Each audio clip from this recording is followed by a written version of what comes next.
Hi, my name is Aaron Pinson. I'm going to be presenting today Amazon versus Tesla, the importance of the cash conversion cycle. About me, my name again is Aaron Pinson. I'm a CFA charter holder.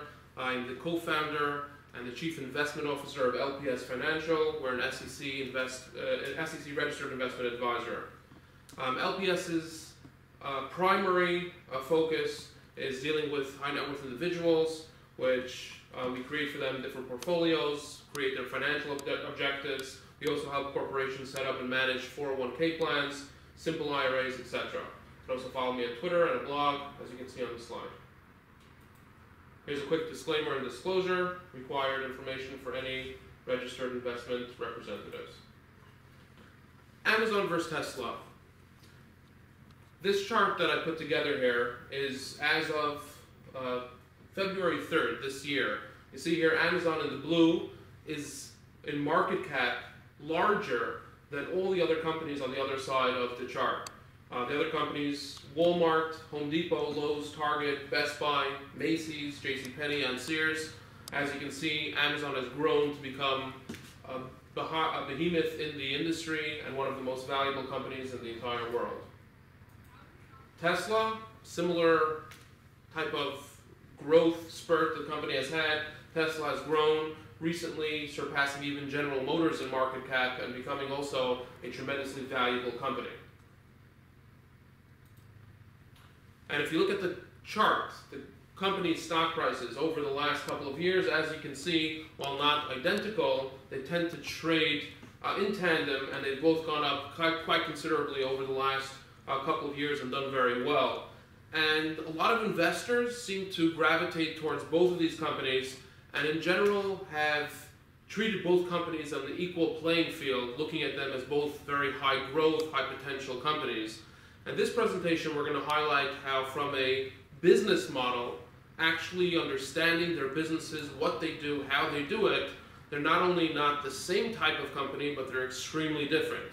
Now, of course, they're in different industries, but even so, it's about how the industry and how the company builds themselves into generating cash flows, and hence the title, the importance of the importance of the cash conversion cycle. The main difference between Amazon and Tesla. Tesla is reliant on the capital markets. As you can see in this slide, Amazon, $25 billion in debt currently versus almost a $700 billion market cap. Most of that debt of the $25 billion was done recently to fund their Whole Foods acquisition. But if you do the math, you're talking about well under 1% of their total market capitalization compared to debt.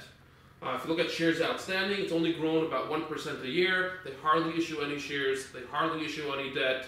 They are self-funded in regards to how they monitor and how they build their business, except for, again, recently with an acquisition of Whole Foods Market. Tesla, on the other hand, $12 billion in debt versus close to a $60 billion market cap, which is, close to 20%. And their shares outstanding has grown from 123 million just in 2014 to almost 170 million recently, which is approximately 8.5% a year. So they're borrowing money, issuing new shares, diluting shareholders, and this is the only way they can sustain their business and grow their business moving forward.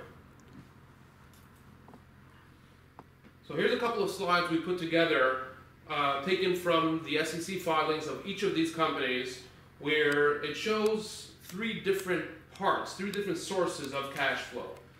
The blue line is the cash flow from operating activities. So this is the operations of the business, and as you can see, this is the case of Amazon right here.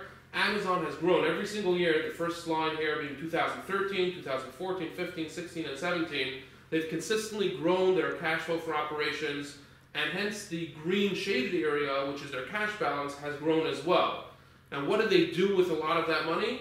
As you can see from the red line, there's investments. That's negative, where they've actually invested some of that positive cash flow into their business. Recently, you see a much larger decline or a use of cash from investments. Again, that's Whole Foods, which they acquired here last year. The yellow line is cash flow from financing activities. So that's where they're borrowing money, issuing shares, doing things to generate capital outside of their operations in order to fund their business.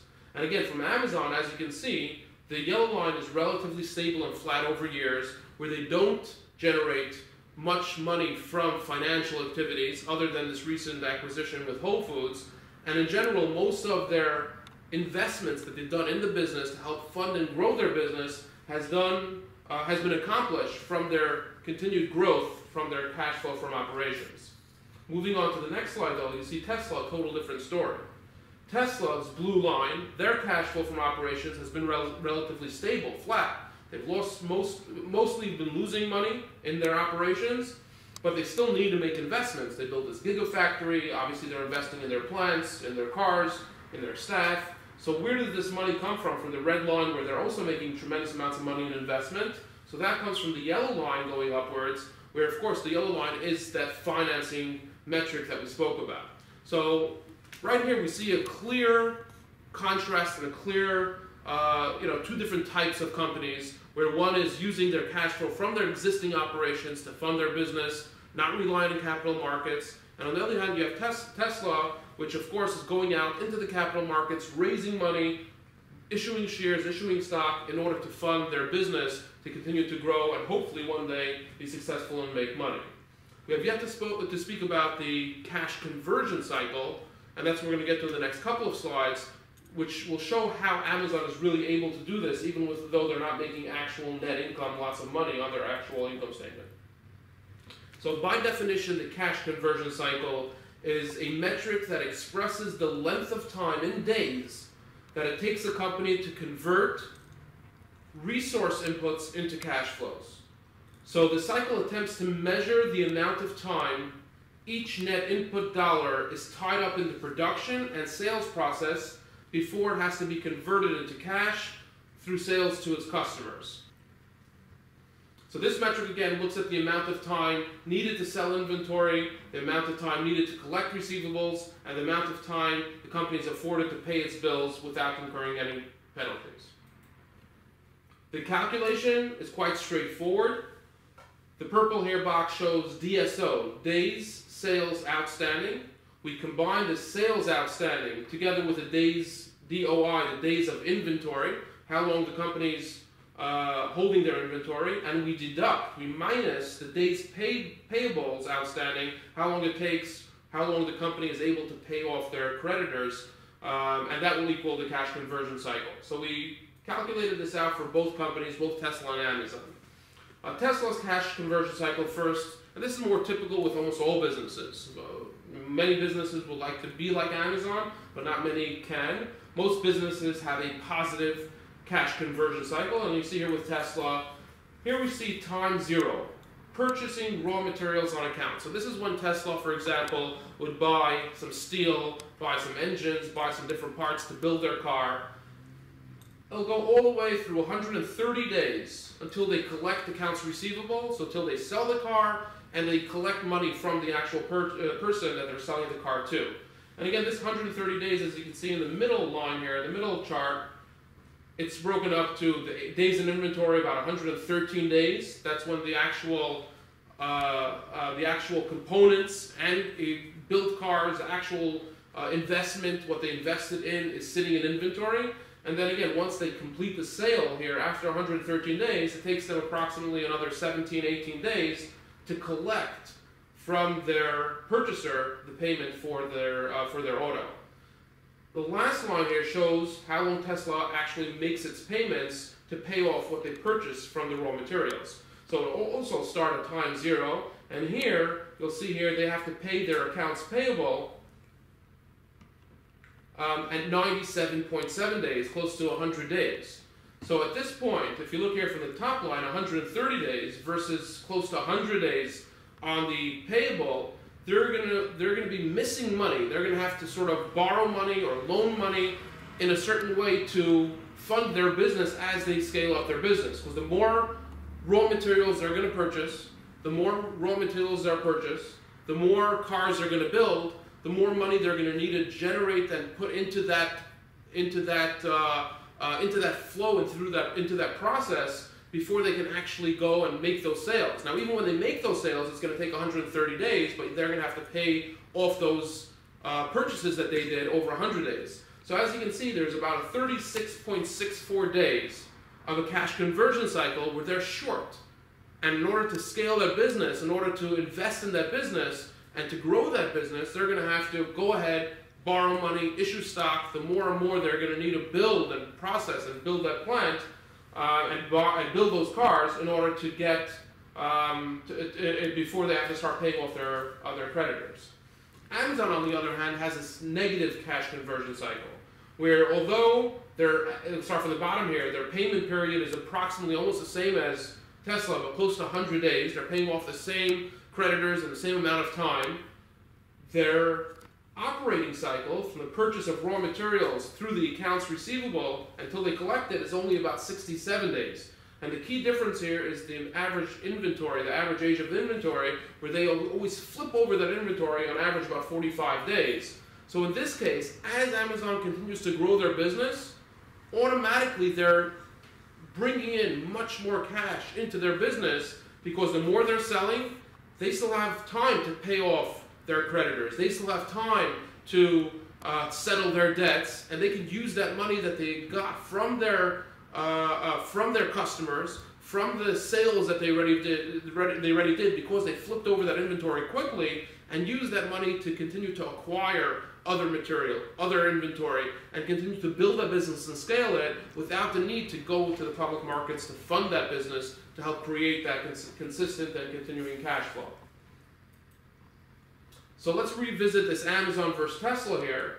So as you can see, Amazon, when measuring by enterprise value, Amazon is currently, or this is as of a couple of weeks ago, things might have changed with the volatile markets we've had in it recently, but Amazon has become the most valuable publicly traded company when measured by enterprise value. And this is done almost exclusively without raising really outside capital. So as long as the company and the business continues to grow, the fact is that Amazon's business, their business model, the way it's set up currently, is self-funding, and it funds itself via this float, this type of money that's coming in at any given time from their customers before they have to pay off and pay their debts, pay off their creditors that they acquire the inventory from. Tesla, on the other hand, has been going out to public markets ever since it was funded. They've hardly ever sustained any income, but even their cash flow has been negative, and therefore, just recently, a couple of weeks ago, you have a headline where Tesla is even using car leases as collateral to go into the markets to borrow over $500 million as their debt and the interest rates they have to pay on the debt started going upwards. So as you can see, analysts from Barclays saying that they're going to need to spend another $4.2 billion this year in negative cash flow. That's going to have to be borrowed from the markets and reliant on the markets itself. So getting down to the takeaways. So the first slide on the takeaways, we'll get to just a broad investing slide, and then we're going to have two slides specific for this crowd that deals with obviously Amazon, eBay, businesses, and eBay businesses, where I think there's a couple of specific lessons and takeaways you can have from these two companies and the comparison of the two. So the first takeaway, more to the public markets and investing markets. So I probably wouldn't recommend at this point to go and buy a company like Amazon. Obviously, every investor is different, and it's very difficult to make any broad recommendation without knowing anybody specifically. And also because Amazon's valuations are pretty stretched. Amazon has become a pretty expensive company based on traditional ratios and metrics, and that's because they have such a good business model. But when you're looking for investments, don't just focus on a piece of paper or a stock price that goes up and down, a chart. Try to find businesses that have some type of sustainable way to fund themselves and to build their business and grow their business. A perfect example is Berkshire Hathaway. Warren Buffett created this massive business almost exclusively and entirely on the back of their also float, very different float than Amazon, but in this case was with their insurance premiums from their insurance businesses, and was able to use that money, create other businesses, invest in other businesses, both private and public. And the same thing is something you should look for as far as the quality in a lot of businesses is the lack of reliance on the public markets, and the most really the sustainability and the ability for companies to be able to fund themselves and to continue to grow themselves without being reliant on the markets. Tesla, on the other hand, if you're an investor and long Tesla, make sure you're aware of the risks associated. When you have a setback in the economy, in the stock market, and you're a company that is reliant on funding from the market, that's a scary proposition to be in. Tesla, back in 2008, although much smaller at that point, was on the verge of bankruptcy, literally hours away, according to many reports. So missteps, if you're a company that has a lot of cash on their balance sheet, again, or you're not reliant on capital markets, on outside capital, a misstep could be forgiven, could be overlooked. But when you're so reliant, as much as Tesla is, on public markets, that's something to be very cognizant of. And a story stock, like I wrote here, can change and can turn very, very quickly without the backing of real fundamentals behind it. Getting to the last two slides on the takeaways for this specific crowd in regards to entrepreneurs, small business owners, and startups, especially in this field. So number one takeaway is keep inventory moving. It might seem obvious, you want to flip over inventory, but say as an example, if you have an opportunity, someone comes over to you and wants to offer you or offers you a deal to purchase, let's say, phone accessories at 30 cents on the dollar. Might seem like a great deal, but don't just look at this point. It's not only about margins. It's not about how much money you can make on this specific container of goods. That is important, of course. You want to look at the margins of any incremental investment you're making, but also look and see how quickly that item can be turned over. Maybe there's a reason why it's being offered at 30 cents on the dollar. Maybe it's for a phone that went out of style several years ago, and that if you're going into purchasing a large amount of that, you might sit with that for such a long time. And again, as long as that money's in inventory, when you're looking to buy that next item and other items, where's the next money coming from?